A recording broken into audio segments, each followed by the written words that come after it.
Hello, everybody. Today is Marijuana 101. I'm going to start from the beginning of marijuana. Um, First thing is that marijuana has been a very, very powerful healing device for hundreds and hundreds of thousands of years. It is part of the cannabinoid system that is in our body. Um, our body needs to have this THC for it to function properly and at its highest levels.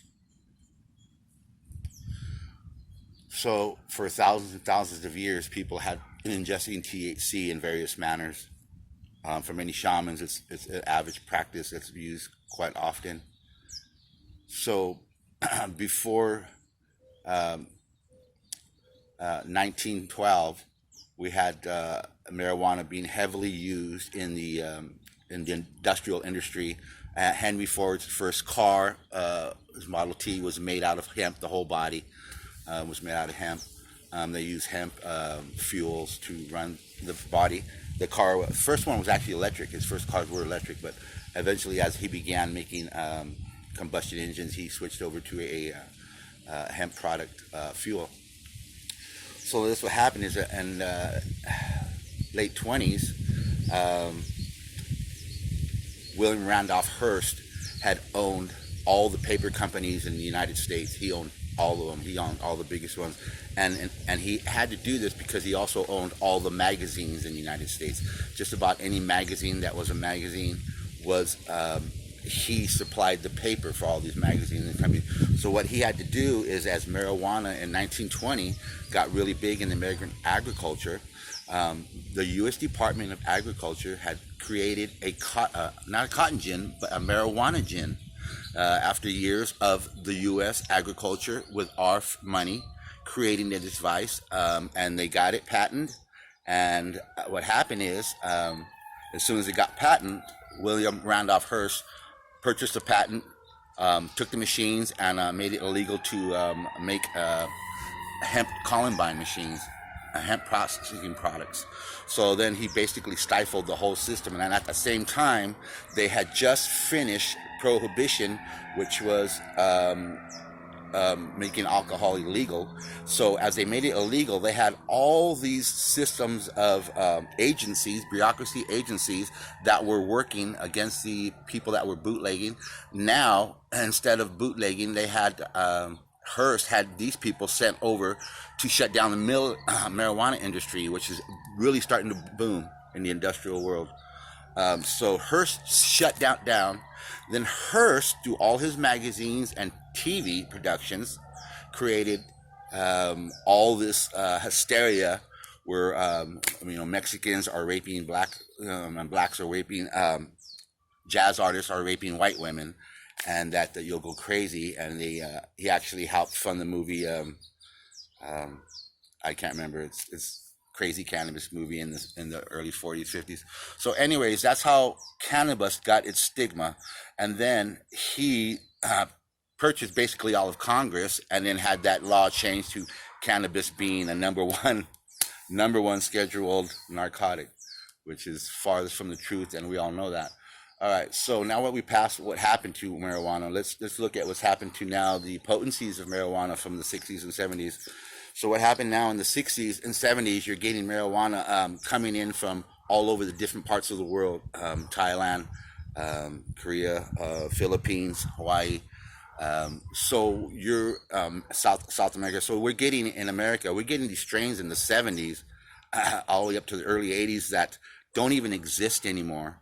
They exist, but they're not being brought to this country because of the marijuana that's already here in abundance, which is really crappy. So in the 60s and 70s, we had weed that you can take 2 hits off and you're done. I don't care how long you've been smoking in your life. Today's potency of marijuana is not even close to what we had in the 70s. It's been so diluted with Mexican, what we call dirt weed. It's the lowest form of a sensimilla weed that comes from Mexico. And since they began legalizing for medical use here in California in what was it, 99, 97, good growers seeds have been getting cut from Mexican dirtweed, and then since the 95 till all the way now, the marijuana has just gone down because the great strains that we had, like I said, are being cut with sensimilla. They call them hybrids, if that's what you want to call it. It's just a junk version of Mexican dirtweed that's been mixed with good indicas. Okay, because what we had in the 70s was all great indicas from Northern California, from Hawaii, from Mexico. From Mexico, we had a weed called Acapulco Gold, which was an incredible weed that would just, like I said, 2 hits, you're done. We also had Thai. This is strains of Thai that came from Thailand that we don't get here anymore. We had Thai stick. It was wrapped on a stick. There was also forms of Thai that were grown here.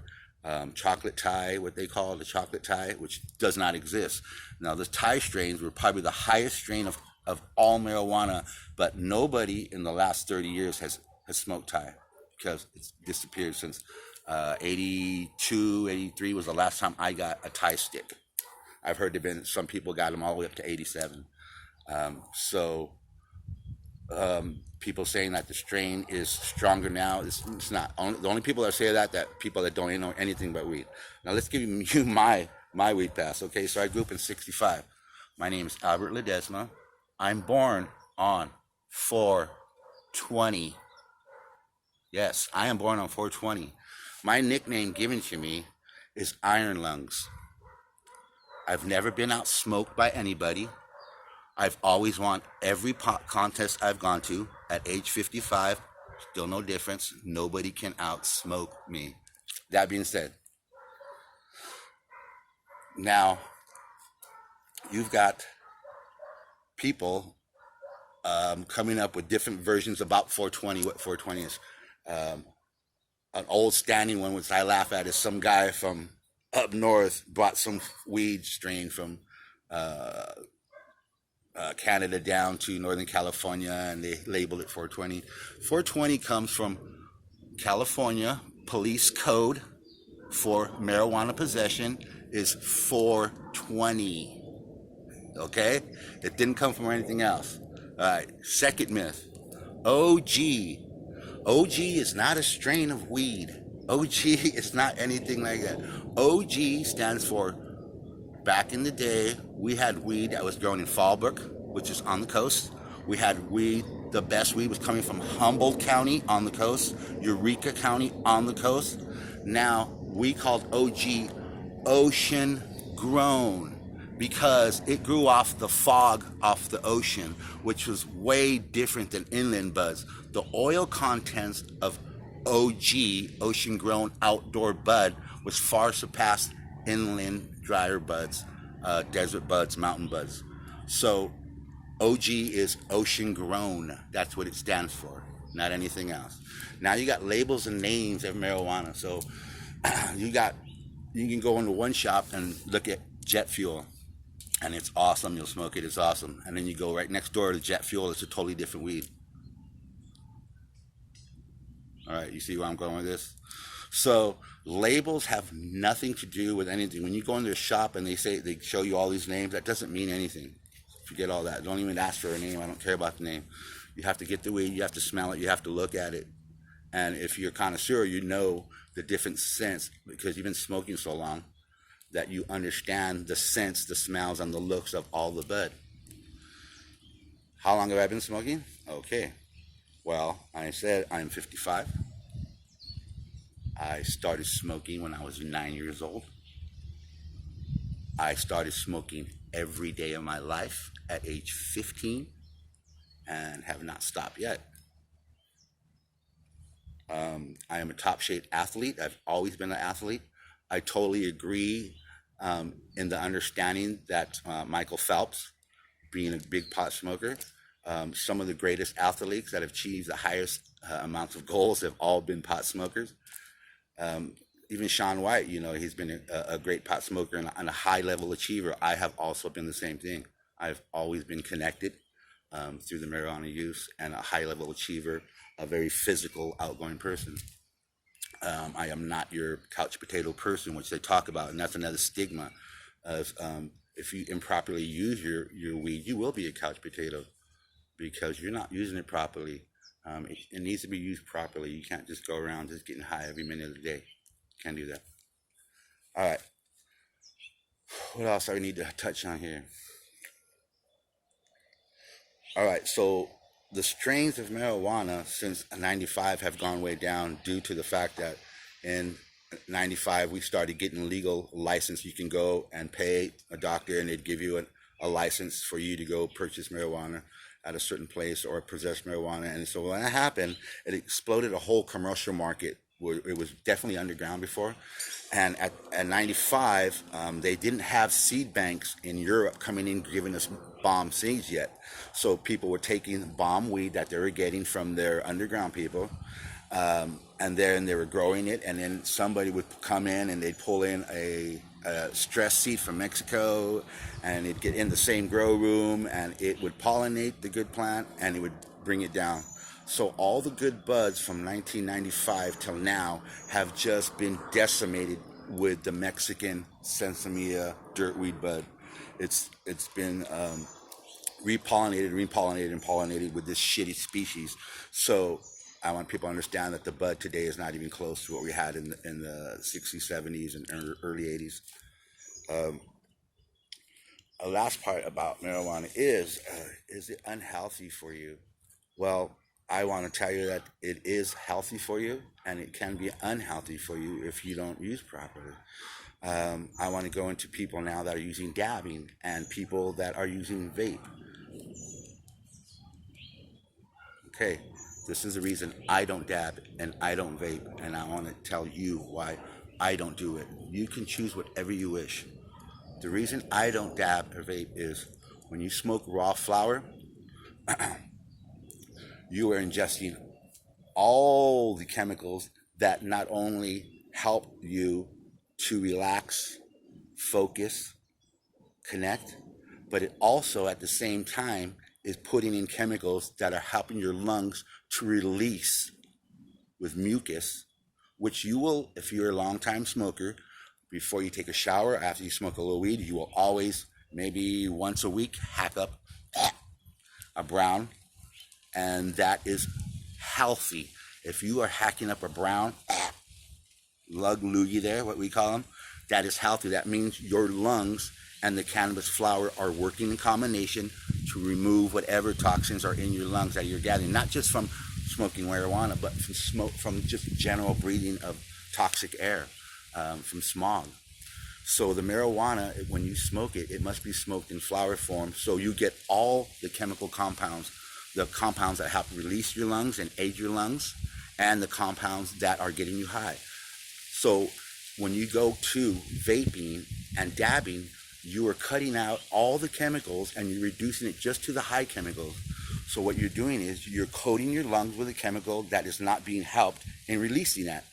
So you're coating and coating and coating your lungs, but your lungs are not having the ability to release it because you're not also giving them all the flour that it needs to assist in releasing that. Same thing with vaping. If you're vaping, you're only taking a minimum amount of the chemicals that it is to cause you to get high. All the rest of the chemicals that your lungs and your body needs to release what you put into it, you're not putting in there. So do not do that to yourself.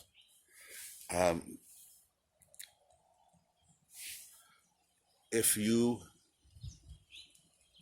keep dabbing and vaping like that, eventually it's going to really cause bad troubles in your chest. So you need to stop that. Last part is I don't recommend anybody, if you're going to smoke for your first time or you're going to be a new beginner, I want to tell you this, what happens. If you're going to be a new smoker, take one hit, take 2 hits, and that is it. Do not go past that.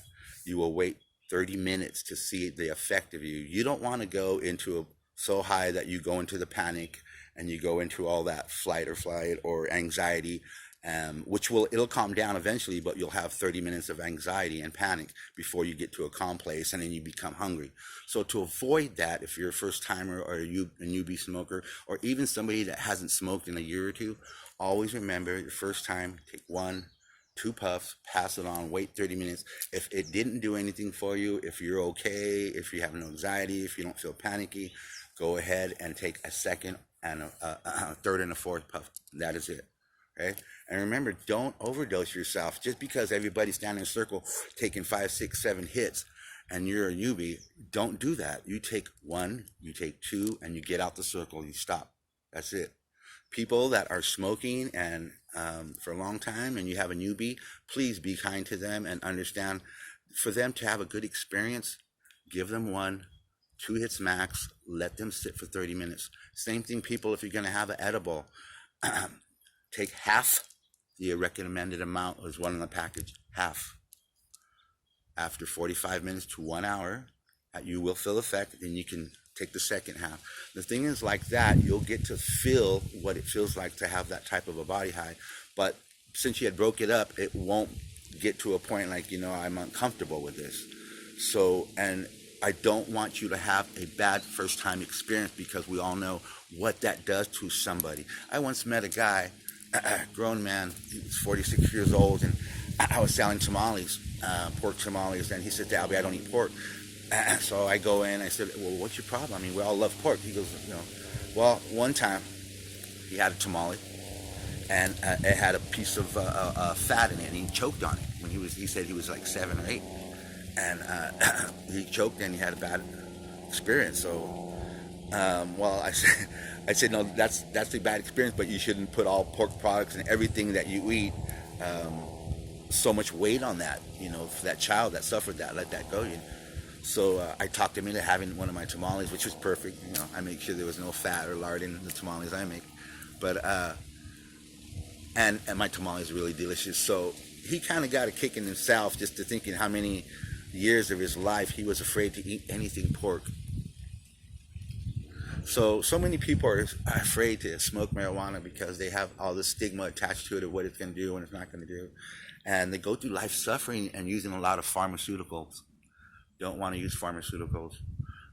You can be better off serving yourself and your personal health, going to flower meds, some marijuana meds, smoking. Even better than smoking is ingesting. I know a lot of people will just straight up just eat small portions, and it works for them very well for tremors, for anxiety, depression, for bipolar, for being even trying to get off drugs, people getting off heroin, people that are getting off methamphetamine, people that are getting off oxycodone. It's very effective if you eat the marijuana to calm you and relieve the anxiety of wanting to go get the medicating with your favorite drug.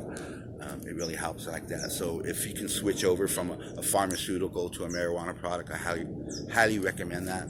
And that you don't believe all the hype of what everybody tells you. You listen to a person like me who's been smoking since he was 9 years old, who's in perfect health, who has conscious understanding, who is focused, who has spirituality, who has a connection with source, and understands that I make these videos because it's very important for people to get this knowledge out straight and truthful. Okay? Blessings. Namaste. One love. Albie.